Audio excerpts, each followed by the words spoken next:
बुलढाणा जिल्ह्यातील मोताळा येथील श्री शिवाजी महाविद्यालयामध्ये एक बॉटनिकल गार्डन उभारण्यात आलं आहे। ते विदर्भातलं सर्वात मोठं गार्डन असल्याचा दावासुद्धा इथल्या प्राचार्यांनी केला आहे। आपल्यासोबत प्राचार्य आहेत। सर, इथं बॉटनिकल गार्डन तुम्ही उभारलं आहे, विदर्भातला एकमेव गार्डन आहे। काय काय यामध्ये आहेत?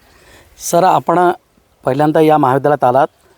सर्वप्रथम या महाविद्यालयाचा प्राचार्य या नात्याने आपले स्वागत करतो। आणि त्याचबरोबर आपण जेव्हा गेटमधून एंट्री केली तर आपल्या लक्षात आलं आहे की बाजूला 2 कमळाची फुलं आलेली आहेत आणि त्याला 2 रंग आहेत। आपल्याला नक्कीच एक कलरचं फुल आपण पाहिलेलं असेल। बाजूला जी गुलाबाची फुलं आहेत, बहुतेक भारतातली जी गुलाबाची फुलं आहेत ती सगळी फुलं या ठिकाणी आपण पाहिली। त्याच्यानंतर बाजूला एक शेंद्री म्हणून झाड आहे। आपल्याला नुसतं त्या फळातलं बी दिल्यानंतर आपल्या हाताला कलर आला शेंद्रासारखा। तर पूर्वीच्या काळी दगडाला शेंदूर लावण्यासाठी ते या झाडातल्या बियांचा आणि त्या पावडरचा वापर करत होते आणि आजही करतात, केमिकल जर वापरायचं नसेल तर। बाजूला तुळशीचा पार्क्स पाला आहे आणि त्याचबरोबर इकडे मेडिसिनल आणि ऑर्नामेंटल आपण झाडं पाले। ही सगळी वनस्पती जवळपास ही मानव कल्याणासाठी, उपचारासाठी आहेत असं मला या ठिकाणी नमूद करायचं आहे।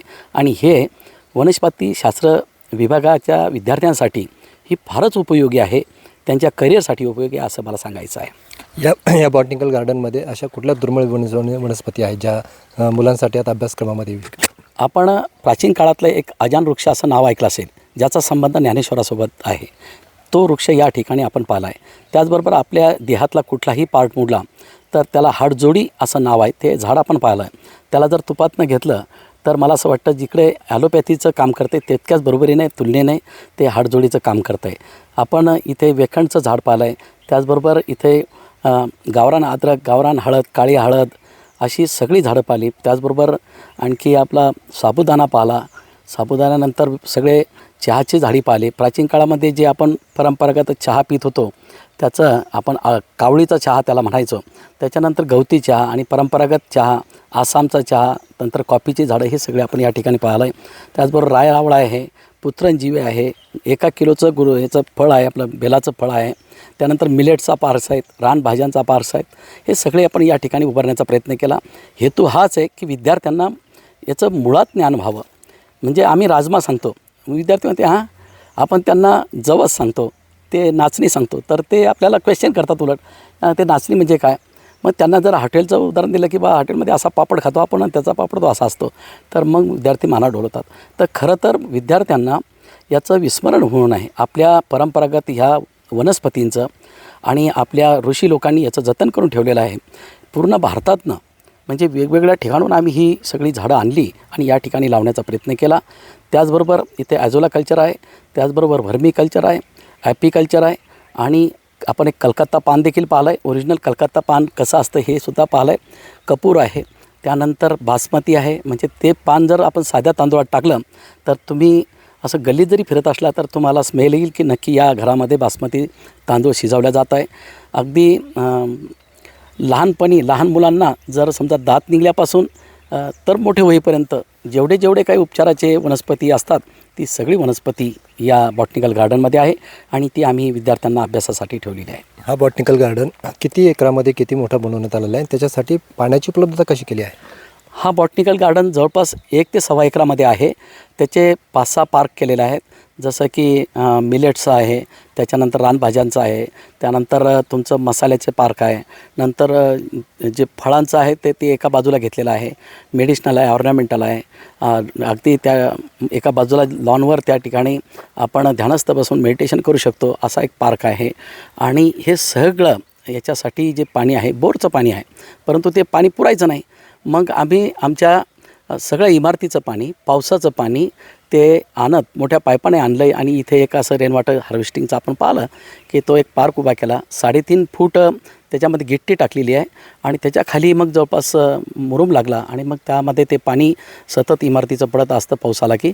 आणि जे खारं पाणी झालेलं आहे ते खारं पाणी गोड झालं त्या पावसाच्या पाण्यामुळं आणि ते पाणी आता दिवसभर आणि 12ही महिने आम्हाला पुरतं आहे आणि त्यामुळं हा पार्क एकदम हिरवागार आहे। आणि यासाठी प्राध्यापक ठेंग आणि प्राध्यापक शुभम साखरे यांनी आम्हाला सहकार्य केलेलं आहे। आणि त्याचबरोबर आमच्या संस्थेचे अध्यक्ष, उपाध्यक्ष आणि कोषाध्यक्ष या सर्वांनी आम्हाला यासाठी भरभरून सहकार्य केलेलं आहे।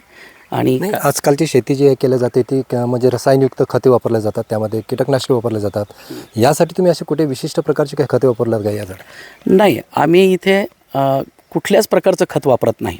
आमच्या विद्यार्थ्यांनाही ते आम्ही दाखवून दिलेलं आहे.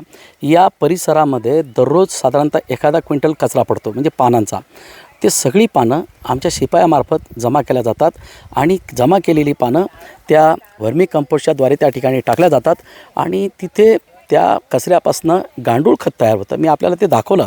जवळपास 4 क्विंटलपर्यंत गांडूळ खत आज आमच्याकडे आहे आणि आमचा तो मानस आहे. आता पुढच्या मिटिंगमध्ये आम्ही संस्थेची परवानगी घेऊन 1 किलोचं एक पॅक तयार करणार आहोत आणि ते साधारणतः 20, 25, 50 रुपयापर्यंत ते आम्ही या परिसरातल्या लोकांना ते देणार आहोत.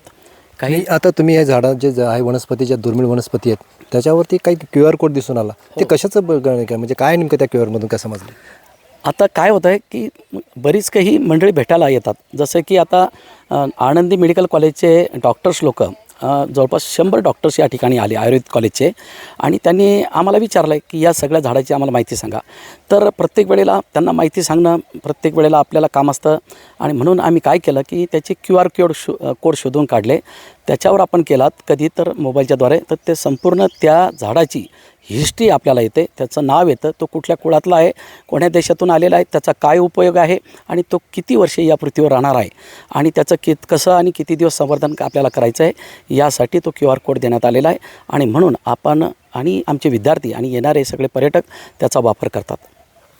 तर हे आपल्यासोबत प्राचार्य गजानन जाधव होते. त्यांनी जे बॉटनिकल गार्डन जे उभारलेलं आहे, विदर्भातलं एकमेव गार्डन आहे. त्यामध्ये सगळ्या दुर्मिळ वनस्पती यामध्ये 1.5 ते 2 एकरामध्ये त्यांनी उभारलेल्या आहेत आणि त्यामध्ये अस्तित्वात आहेत. त्या वनस्पतीचा उपयोग विद्यार्थ्यांना अभ्यासात